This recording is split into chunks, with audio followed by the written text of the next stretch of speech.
il va marcher, voilà. Très bien. Donc je disais que c'était une très bonne question, très difficile, à parler de très ambitieuse, donc je vais essayer de faire une réponse à la hauteur de la question. Il y a un petit livre que j'aime bien qui a été écrit par un grand romancier anglo-saxon qui s'appelle Stevenson, Robert Louis Stevenson, hein, que vous connaissez, c'est l'auteur de L'île au trésor, c'est l'auteur de Dr. Jekyll et Mr. Hyde. Et alors ce petit livre, ça s'appelle Essai sur l'art de la fiction, et c'est toute une série de lettres qu'il a écrites au sujet du roman justement. Et il a une petite phrase dans l'essai sur l'art de la fiction que j'aime beaucoup, et que je me répète souvent lorsque j'écris moi-même, et qui est toute lecture digne de ce nom doit vous arracher à vous-même.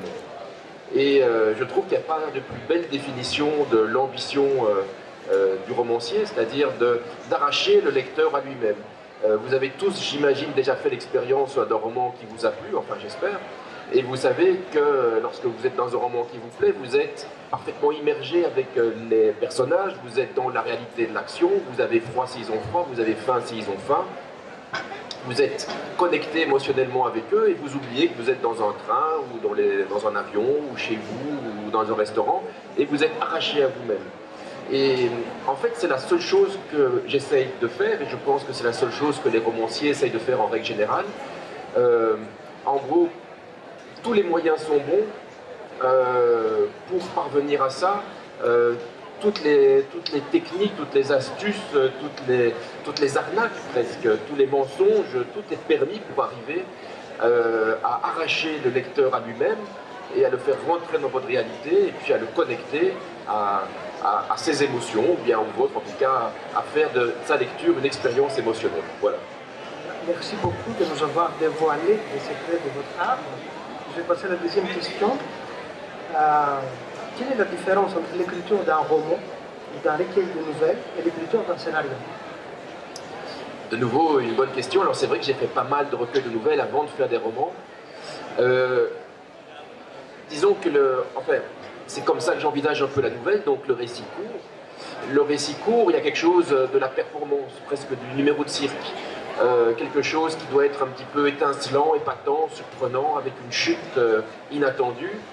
Quelque chose qui va, oui c'est ça tout à fait, surprendre et étonner le lecteur. Dans le roman par contre on va rentrer dans quelque chose forcément de plus long, donc on peut explorer des situations plus profondes, le développement de personnages avec des arts dramatiques plus sophistiqués, et c'est vrai que depuis quelques années c'est ce que je préfère un petit peu. Alors le scénario par contre là c'est un peu le degré zéro de la littérature. Autant un roman ou un recueil de nouvelles sont des objets qui se suffisent à eux-mêmes, un roman ça se suffit à lui-même, il n'y a pas besoin d'arriver avec des financements, avec un réalisateur, avec un producteur, avec un monteur ou de la musique. Le scénario c'est juste une étape de travail entre une histoire qu'on a envie de raconter et puis tout ce qui va venir après, le casting, le tournage, le montage, la post-production. C'est quelque chose qui est susceptible d'être modifié encore de 1000 façons différentes. Et lorsque vous travaillez sur votre scénario, ce n'est qu'une description en gros de tout ce qu'on va voir et entendre à l'écran, mais vous n'êtes pas censé apporter une qualité littéraire à cette description. C'est vraiment juste un plan d'architecte. Merci. En lisant Manuel de Survie à l'usage des incapables, j'étais très étonné par le mélange des genres littéraires. Ce livre est tout à la fois une histoire de vengeance, un thriller excitant, un roman d'anticipation et une critique très sévère de la société de consommation. Pouvez-vous développer ces différents aspects? Oui. Alors, c'est vrai que ça c'est... Chaque fois que je commence un livre, je me dis je vais d'abord faire un livre qui va bien se vendre, parce que j'ambitionne de devenir extrêmement riche grâce à la publication de mes livres. Et alors chaque fois que je le termine, je me dis ça sera encore un livre qui ne se vendra pas, parce que c'est un livre qu'on ne pourra pas vraiment ranger dans un style, le thriller, ou le fantastique, ou la science-fiction, ou la romance, ou le roman mainstream, hein, la littérature blanche, hein, celle que tout le monde doit écrire pour avoir des prix littéraires. Et donc ça devient des mélanges bizarres, hein, comme vous l'avez dit, avec un peu de tout, mais c'est vrai que c'est vers ça que je vais naturellement. Et c'est vrai que vous, avec votre œil de critique et de lecteur, vous avez réussi à isoler ces différentes strates qui se trouvent dans le roman. Personnellement, quand je travaillais dessus, je ne me suis pas dit, là je rentre dans quelque chose qui est de l'ordre du thriller, là je rentre dans quelque chose qui est de l'ordre de la critique sociale. Tout ça s'est mélangé en fait dans mon esprit. De nouveau, en ayant en tête cette phrase toute lecture digne de ce nom doit vous arracher à vous-même, je me demandais simplement, et maintenant, qu'est-ce que je vais écrire pour que l'histoire soit bien, soit intéressante, que le suspense soit maintenu, que j'étonne un peu le lecteur, que je l'amène. Comment étonner votre lecteur? C'est l'amener dans des zones qu'il ne connaît pas, et donc voilà, c'est ça. C'est vrai que ce roman-là spécifiquement, le manuel de survie, en fait, vous dites qu'il y a de la science-fiction dedans et du fantastique, mais pas du tout, en fait. Tout ce que j'ai écrit là-dedans sont des choses qui existent. Maintenant, c'est le livre pour lequel je me suis probablement le plus documenté. Je voulais faire un livre à la base sur la grande distribution. Je trouvais que c'était que les grandes surfaces, les grands centres commerciaux sont des beaux décors dramaturgiques. Et en me documentant sur la grande distribution, forcément, je me suis documenté sur les OGM, hein, les organismes génétiquement modifiés, donc sur la biologie, sur les recherches en biologie, sur tout ça. Et tout ça m'a conduit forcément à imaginer qu'il y avait moyen d'upgrader le blé, mais on pouvait aussi upgrader l'humain. Donc on y est déjà. Hein. Ce sont des considérations qui sont de plus en plus présentes dans les littératures aujourd'hui, tout ce qu'on appelle le post-humanisme ou le transhumanisme, des choses dont on parle beaucoup dans la littérature actuelle et qui sont présentes là-dedans et qui ne sont pas du tout de l'ordre de la science-fiction. Donc c'est finalement un roman extrêmement réaliste. Je trouve finalement plus réaliste que beaucoup de romans de littérature blanche qu'on publie avec des gens qui vivent dans des zones... Oui, souvent quand je lis des romans, j'en parlais avec ma collègue Aurore qui est assise ici, et on a des personnages qui n'ont pas l'air de devoir gagner leur vie, qui sont jamais malades, à qui il arrive des choses, mais qui n'ont pas l'air de se demander comment ils vont faire pour accompagner leurs enfants à l'école le matin. Et que je trouve ça des romans fantastiques. Ça, c'est de la science-fiction. Hein, des gens qui ont l'air complètement hors toute forme de réalité. Et dès le moment où on amène de la réalité là-dedans, on qualifie vos romans de science-fiction. Voilà, ça c'était une petite réflexion comme ça que j'avais eu hier avec ma collègue. Très intéressant. Et vous avez parlé du travail de documentation que vous avez fait. Oui. C'était sur la question de la modification génétique, mais aussi sur le marketing, la grande distribution, le fonctionnement de l'économie. En lisant toutes les informations que vous donnez, les lecteurs délivrent ce travail de documentation. Il faut savoir comment vous préparer avant de commencer à écrire les romans. Alors, à la base, un roman, c'est une vague idée d'histoire, c'est l'envie d'une atmosphère, etc. Mais j'ai pas l'impression d'avoir assez dans mon esprit pour pouvoir ex nihilo écrire mon histoire. Et donc j'aime bien passer presque une année à réfléchir, à me documenter et à me nourrir finalement d'informations qui vont venir, je pense, upgrader, enrichir le roman. Je l'ai fait beaucoup pour le manuel de survie, je l'ai fait aussi pas mal pour la vie sauvage, hein, où je parle un petit peu de sorcellerie africaine. Donc j'ai été voir des sorciers africains, je leur ai dit que je voulais que mon livre marche bien, ça m'a coûté 20 €, ça a bien marché. Mais il fallait que je vive cette expérience véritablement pour voir un petit peu de quoi je parle. Et toutes ces expériences et toute cette documentation viennent vraiment enrichir le roman. À la fin du roman, je parle toujours de manuel de survie à l'usage des incapables, un couple tourne les deux mondes et s'installe à un endroit isolé en Russie. L'escapisme, un des thèmes récurrents de vos livres. Ce désir d'échapper au monde anime aussi Charles, qui est le personnage principal de La vie sauvage. Voudrez-vous nous présenter Charles et son histoire? Ah, voilà. Alors là, on passe du manuel de survie à la vie sauvage. Alors Charles, disons le pitch, l'histoire à la base de La vie sauvage, c'est un accident d'avion a lieu au-dessus de l'Afrique, tout le monde meurt sauf un petit bébé qui est récupéré par des militaires locaux et il va grandir, un petit blanc, parmi ces militaires noirs, et 18 ans plus tard, il sera retrouvé, récupéré et réintroduit dans son biotope naturel, la Belgique ou le nord de la France, quelque chose comme ça.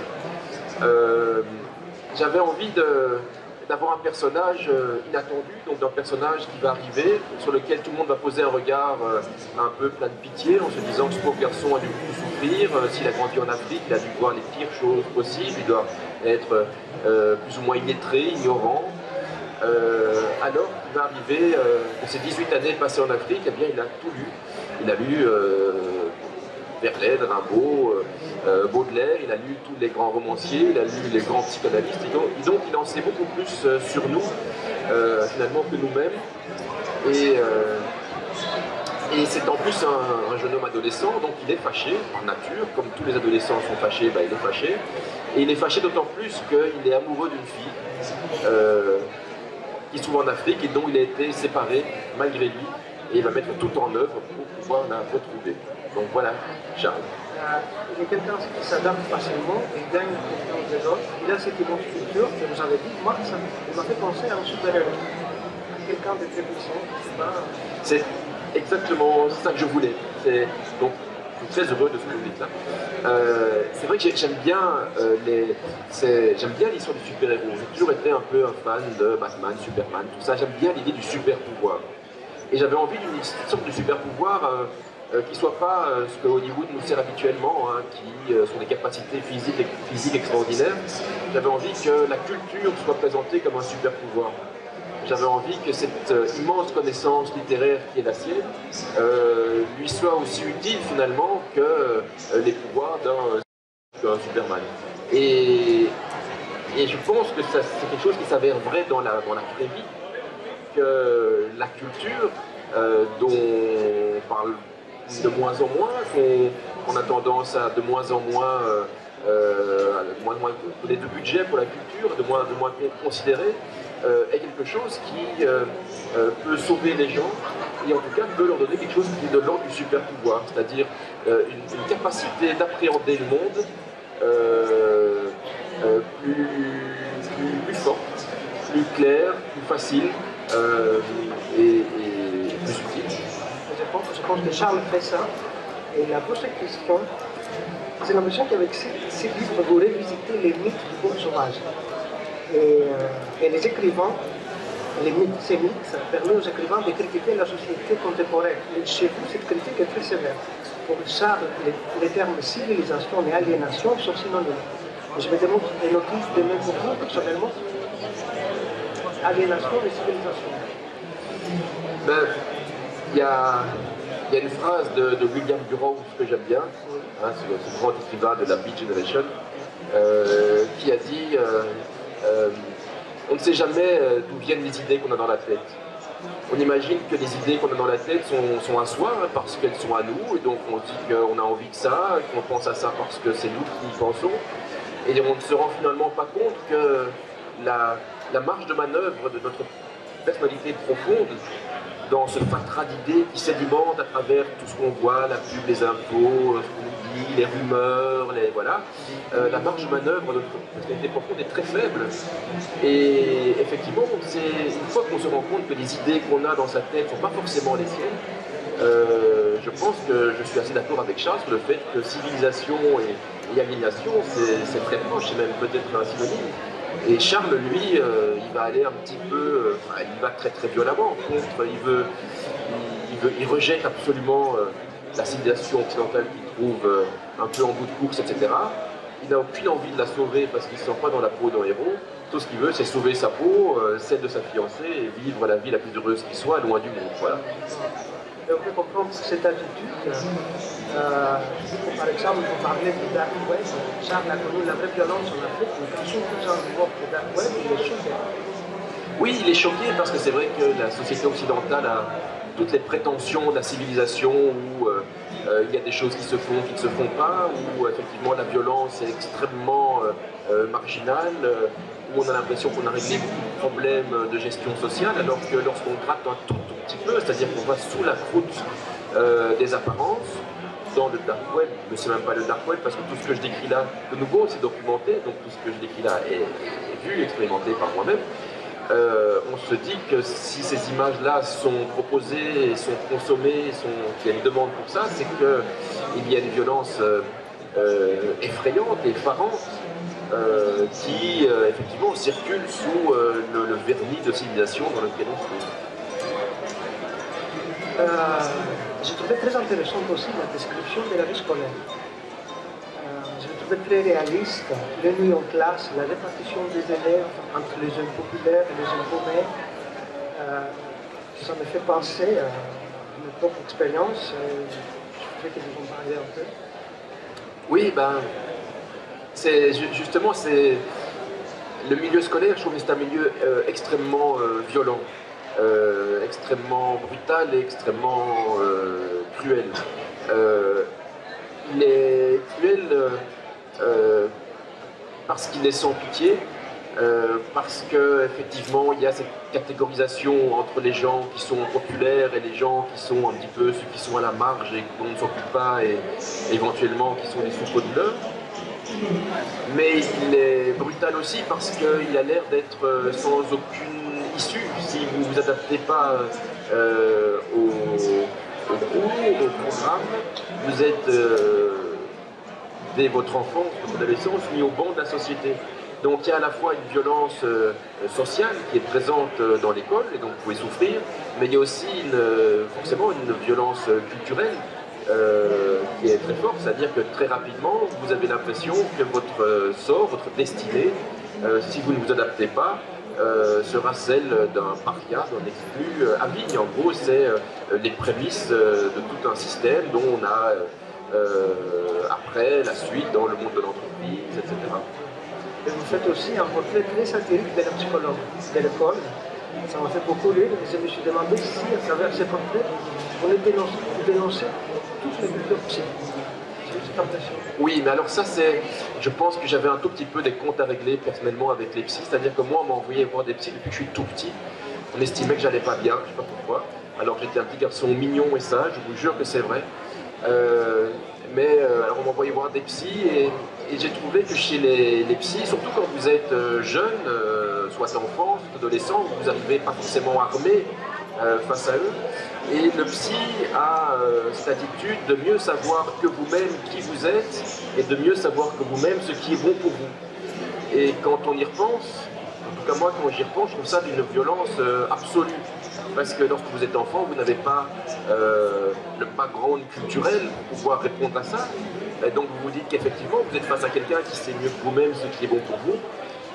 Ce qui n'est pas le cas parce que la psychologue ou le psychologue face à qui vous allez vous trouver, c'est quelqu'un qui n'a jamais fait que quelques années d'études, qui a vaguement lu Freud et quelques théoriciens dont on s'aperçoit aujourd'hui qu'ils ont un peu truqué les résultats de leurs recherches en plus, et qui arrivent et qui finalement sont aussi paumés que vous, mais sont persuadés avec ces quelques diplômes de savoir mieux que vous ce qui est bon pour vous.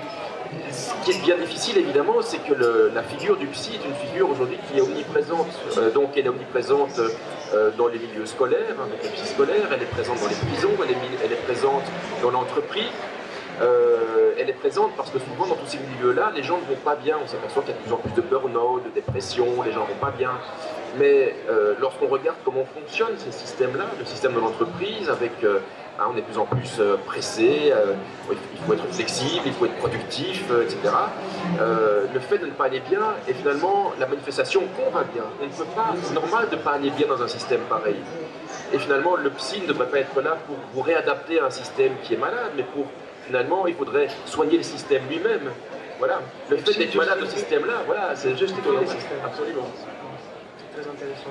J'ai une dernière question. J'ai l'impression que le dénominateur commun à toutes les critiques que vous faites à la civilisation occidentale, c'est le manque d'authenticité. C'est une idée que j'ai eue quelques heures après avoir terminé Le Sauvage. Je veux savoir si vous voyez cette interprétation.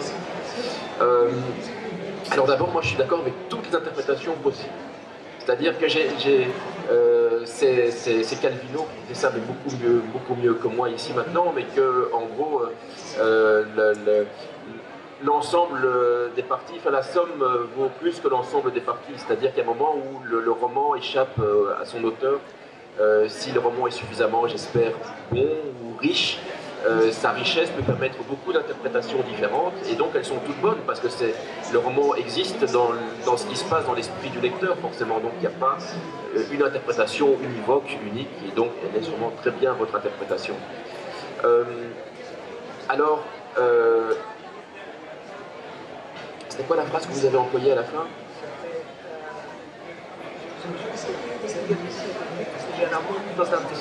C'est ça qui manque. J'ai l'impression que Charles se révolte contre ça. En tout cas, Charles, oui, ça c'est vrai. Dans le cas de Charles, c'est parce qu'il est adolescent. Et que je pense que c'est quelque chose qu'on trouve chez beaucoup d'adolescents. Si vous êtes parent d'adolescents, vous grandissez avec quelqu'un qui sera le témoin de vos compromissions à vous, qui trouvera que votre vie conjugale n'est pas à la hauteur, que votre vie professionnelle n'est pas à la hauteur de l'homme que vous êtes, de l'adulte que vous êtes. Il va assister sans pitié aux compromis conjugaux que vous faites, aux compromis professionnels que vous faites, et il va trouver ça scandaleux. Il va voir avec beaucoup de clarté la mauvaise foi dont vous faites preuve au quotidien pour vivre comme un adulte dans le monde, où il faut effectivement vivre avec quelqu'un que vous n'aimez plus forcément complètement, sans passion, parce que c'est plus facile, parce que vous faites un travail parce qu'il faut bien le faire, même si vous ne l'aimez pas, vous n'avez pas le courage de changer ou d'arrêter. Et donc il va assister à tous ces compromis et donc à votre perte d'authenticité. Ah, ça c'est joli ça. Et c'est pour ça qu'il est tellement amoureux de l'état amoureux, Charles, parce que l'état amoureux est un état, souvent on a tendance à dire, quand vous êtes amoureux, vous faites des folies, vous faites des choses que vous n'auriez jamais fait autrement, et etc. Alors que l'état amoureux, je pense, et c'est comme ça que le voit Charles, c'est un état qui vous rend tel que vous êtes véritablement, qui vous redonne le courage d'être vous-même complètement, c'est-à-dire le courage de plaquer un boulot, quitter quelqu'un que vous n'aimez plus, traverser l'Atlantique à la nage s'il faut, et vous révèle à vous dans finalement tous les bons côtés de votre personnalité authentique. Voilà. On oublie des fois, j'ai dit que c'est une critique sévère de la civilisation occidentale, mais en même temps c'est une histoire d'amour. Ben oui, il n'y a pas de masse de sujets romanesques, hein. C'est vrai, c'est l'amour, l'enfance, la mort, et puis la mort, l'enfance, l'amour, et puis voilà. Ben, merci beaucoup, moi je n'ai pas d'autres questions à vous poser. Et donc on peut voir s'il y a quelqu'un qui veut poser des questions à l'auteur. Ah, monsieur. Θα ήθελα να ρωτήσω και τον Τόφεστε για τη συνεργασία του με τον Βάλτερ Μέλ για το σενάριο που γράψανε και αν η μεταφορά στην ταινία που έγινε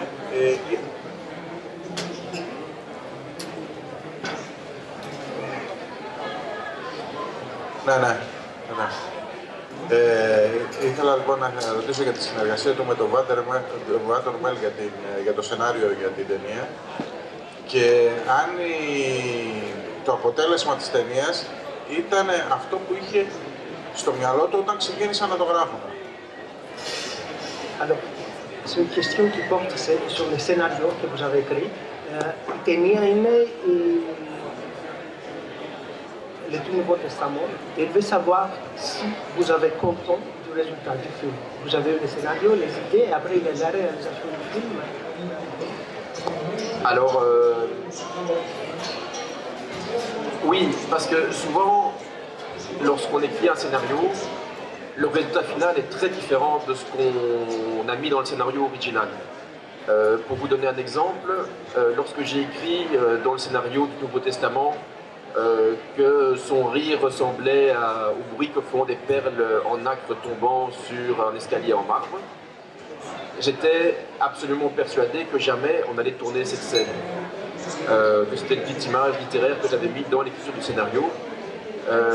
Et j'ai été surpris et très heureux lorsque Jaco Van Normal a pris une journée de tournage pour trouver un escalier en marbre et a filmé pendant des billes de nacre tombant marche après marche pour illustrer pendant une seconde cette phrase que j'avais écrite. Donc c'est probablement le scénario qui a le plus respecté tout ce que j'avais eu envie d'y voir. Et je suis d'autant plus content évidemment qu'il y a le talent de Jaco Van Normal, le talent de créateur d'images, en fait, qui, je trouve, magnifie complètement le scénario. Donc, je suis très, très content.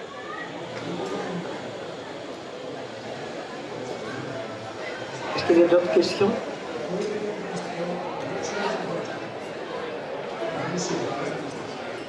Bonjour, moi je voudrais demander la différence que vous ressentez en tant que Belge francophone par rapport à si vous étiez français, par exemple. Quelle est la différence? Je vais dire aussi en grec pour ceux. Το ερώτημα είναι τι διαφορά αισθάνεται επειδή είναι γαλλόφωνος Βέλγος από το αν ήταν Γάλλος. Εθνικότητας είναι άλλο εύκολο. Alors, je n'ai donc jamais été français, donc je ne sais pas du tout l'effet que ça fait d'être français. J'imagine que ça doit être agréable de faire partie de ce grand et beau pays issu d'une grande culture, mais c'est peut-être ça la grande différence aussi. Je pense que quand on est auteur français, on a quand même derrière soi toute la cohorte des Flaubert, des Proust, des Verlaine, des Rimbaud, qui sont penchés sur ce que vous êtes en train de faire, qui vous observent, et que je me dis que ça doit être quelquefois lourd à porter d'être un auteur français, que ça doit un petit peu figer le poignet, quoi, figer la plume, figer l'écriture. En Belgique, on a peut-être un rapport qui est très relax par rapport à la langue. On est à la fois usagé de la langue française, on a une proximité avec le flamand dont notre langue à nous s'enrichit quelquefois. On n'a aucun problème finalement à la porosité de la langue avec un peu d'anglais, un peu d'allemand, un peu d'argot, un peu de bruxellois, un peu de liégeois, etc. Et l'histoire littéraire belge, même si on a des toutes grandes plumes, c'est une histoire bizarre. On a beaucoup de fous littéraires, des gens étranges. On n'a pas la grande figure de l'écrivain héros, de l'écrivain engagé. C'est pas Zola qui écrit J'accuse. Hein. On a des poètes marrants, on a des gens dont la littérature se confond avec l'humour, on a des caricaturistes. Et donc finalement, on a peut-être une pratique très désinhibée de l'écriture. Voilà. Ça ne veut pas dire que j'imagine que tous les écrivains français sont désinhibés. Hein. Mais je serais écrivain français, je me sentirais peut-être quelquefois une responsabilité que j'ai pas en étant belge. Voilà.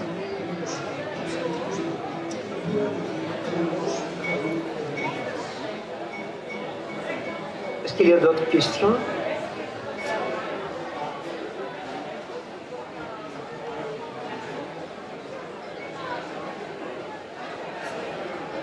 Sinon, je pense qu'on peut s'arrêter ici. Je voudrais remercier Thomas Buzik d'avoir accepté l'invitation, de nous avoir parlé.